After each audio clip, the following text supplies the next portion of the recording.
With a 40.4 trillion shillings revenue and expenditure plan, Uganda's Finance Minister Matia Kasaija and his counterparts from member states of the East African Community have delivered their respective national budgets for the new financial year 2019-2020.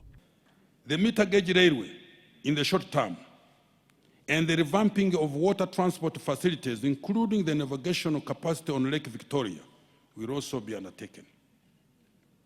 The construction of the Kabale International Airport in Hoima District and the operationalization of the Uganda National Airline and the acquisition of 2 more Bombardier regional aircrafts have been prioritized next financial year.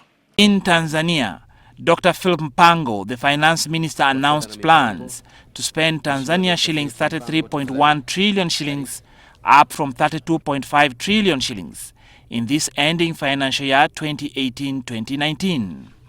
Ajili ya maendeleo ya wananchi.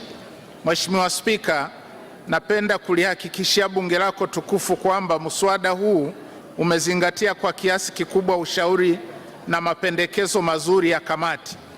Aidha, serikali itaendelea kufanyia kazi mapendekezo mengine ya kamati kwa lengo la kuongeza mapato ya serikali katika mwaka ujao wa fedha.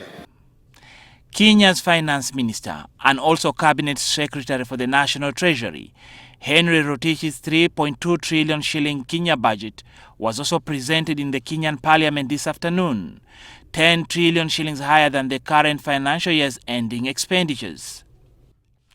Rwanda's 2019-2020 national budget will see an increase in expenditure from 2.5 trillion Rwanda francs to 2.8 trillion.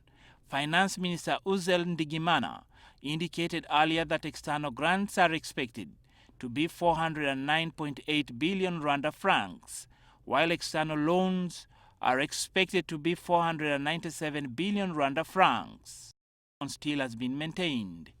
25% has been maintained for a year on paper and paperboard, 10% duty to zero on importation of timber so as to protect domestic environment, 10% excise duty on amounts tagged for baiting, 15% excise duty on wine, spirits and whiskey. In Tanzania, in order to execute the 33.1 trillion shilling budget, 23 trillion shillings will be obtained from internal revenue sources. Loans from local financial institutions amount to 5 trillion shillings. Foreign loans with business conditions are 2.3 trillion shillings. And 2.8 trillion shillings will be sourced from development partners. Reina Ojon, NTV Tonight.